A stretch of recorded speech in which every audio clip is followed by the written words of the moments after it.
Yo guys, what's going on? I'm Tim for the Real Sports Talk. You can hit me up on Twitter at CashKelly_TRST. Tonight, the same night that the Miami Marlins opened up Marlins Park, they did not win in that game. The Cardinals were able to win that behind a strong effort from Kyle Loesch. The Miami Heat took on the Oklahoma City Thunder in a huge game. I'm going to break down everything that went down in that game, and then I'm also going to break down the MVP race. Now, if you watched my video last Sunday after Kevin Durant had that huge game against the Bulls, I said that I still felt like LeBron had a slight edge, not offensively, but because of his defense, the way he plays defense is just kind of on a different level than what Kevin Durant is at. But I felt like Kevin Durant would probably win the MVP because of public perception, because of hate for LeBron James.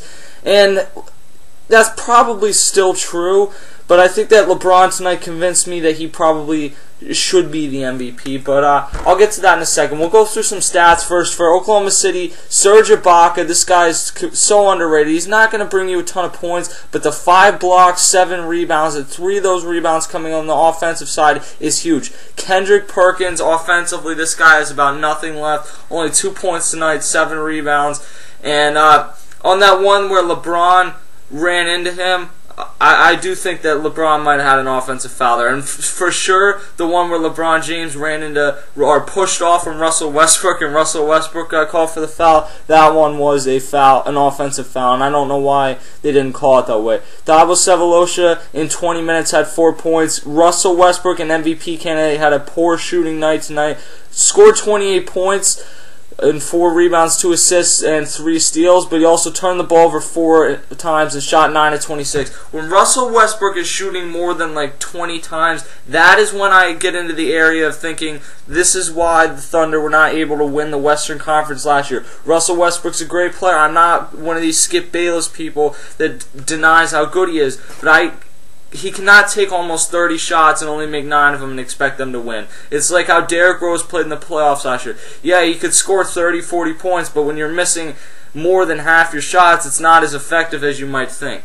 Kevin Durant in 21 shots, 11 of 21, 30 points, 4 rebounds, and 3 assists. And then off the bench, we also got some work from James Harden, who had 12 points, 5 assists, 3 steals, and 5 rebounds, easily the 6th man of the year. And for the Miami Heat, Chris Bosh had 12 points, was 4-4 from free throws, but only 4-14 from the field. Had 6 rebounds and 0 assists. Made some key shots though late in that game. Ronnie Turiaf had 0 points. He did start at center, and that's kind of the one big hole they're going to have. Fortunately, they have a guy in LeBron James that can rebound. Like we saw late in that game, that was a big rebound he had. Mario Chalmers in 35 minutes shot 4 of 11, 13 points, 3 rebounds, and 2 assists. LeBron James was 11 of 13 from the free throw line. That's huge. He needs to make late free throws, and he didn't get a ton of opportunities to make late free throws today, but when he's on that line, he needs to make his shots. 34 total points, 7 rebounds, 10 assists, 4 steals, 1 block, 2 turnovers. A nice game at him in 41 total minutes. And then Dwayne Wade in 38 minutes was 7 of 18. He had some big plays late down the stretch in that game. The strip of Kevin Durant, 3 rebounds and 2 assists, 19 total points. A nice overall game for the Miami Heat. They even got 9 points from Shane Battier, and that was a great job by LeBron James to draw the double team and then find Battier in the corner 2 plays in a row for 2 big threes. And then Udonis Haslem also had 6 points off the bench. And I like to stay away from these LeBron James videos, but when I listen back to some of our videos sometimes, I realize that sometimes the videos where I say something that I know is right and everyone disagrees with, or a lot of people disagree with, those are the ones that I look back and I say, that was one of the best videos I ever made. So, here goes nothing. While LeBron James did choke in the NBA Finals last year, this whole notion that he just disappears and falls off the face of the earth every single game in the 4th quarter is one of the stupidest things I've ever heard. Because you don't make the last second shot every game does not mean that you fall off the face of the earth. Let's look at that Utah Jazz game. LeBron James put the team on his back and got them back into that game in the 4th quarter. There's been a lot of games where he's done that this year. He is not going to be that guy for the most part that is going to make the last shot. He's not scoring-wise Kobe Bryant or Carmelo Anthony. As an overall player, though, it's time that we stop looking, and I don't mean that he's not as good as them overall. It's time that we stop looking at just the scoring. How about that? Some of the clutch rebounds LeBron James had late in that game. How about we also stop looking at the last minute of the game and realize that a point with 6 minutes to go up 4 points, or a basket, I mean, that is a really important basket. There's more to just being clutch. There is more than just being clutch as well. There's a whole game that you go out there and play. And this notion that, oh, yeah, well, the rest of the game doesn't matter, or getting to the NBA Finals doesn't matter, it's stupid. You have to get there to be in the position to make the shot or to win the NBA Finals.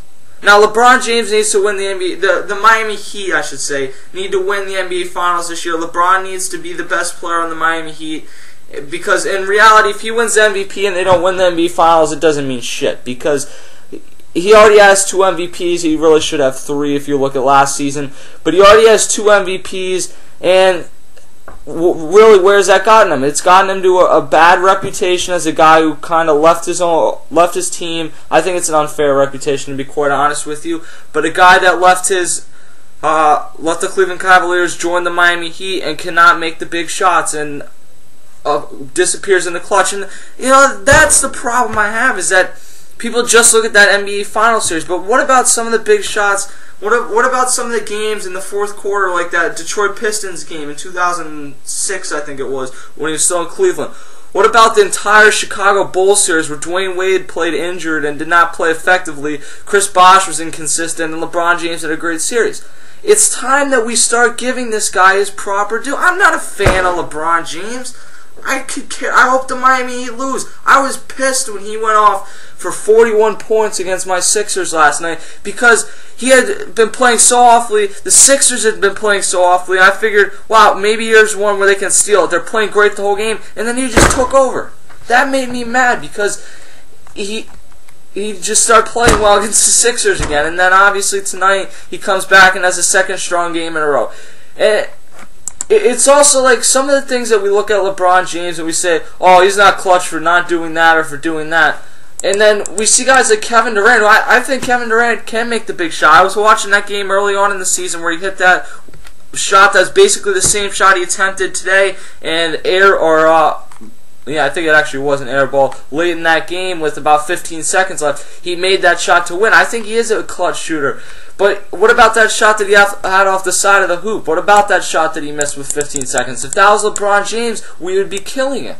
And I don't think we should kill Kevin Durant. But if people are going to do that to LeBron James, then it's got to be a two-way street, and you've got to be fair to both guys. And that's why I come to LeBron James' defense so much. It's not because I really even care what happens with the guy. I hope that everyone chokes in the Eastern Conference, and Andre Iguodala learns how to shoot the ball, and the Sixers go win the NBA Finals.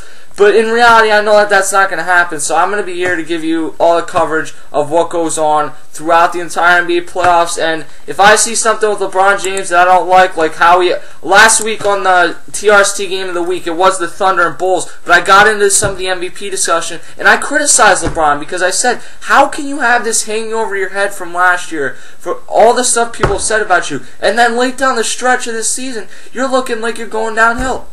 How can you do that? And he's responded this week. There's no other way to put it. I'm not going to continue to be I'm not going to be one of these people who just acts like, oh, yeah, doesn't matter. Not in the NBA Finals. We've seen this before. No, you don't play the NBA Finals every day. You play the game that is put in front of you. And LeBron James did a nice job in that. So I'm going to give him his proper due. And when it comes to playoffs, if he chokes again like the way he did last year in the NBA Finals, then I'm going to be the first one on here to hammer him for doing so. So you can hit me up on Twitter at CashKelly_TRST, Facebook, The Real Sports Talk. Email me at therealsportstalk@gmail.com. I will catch you guys later.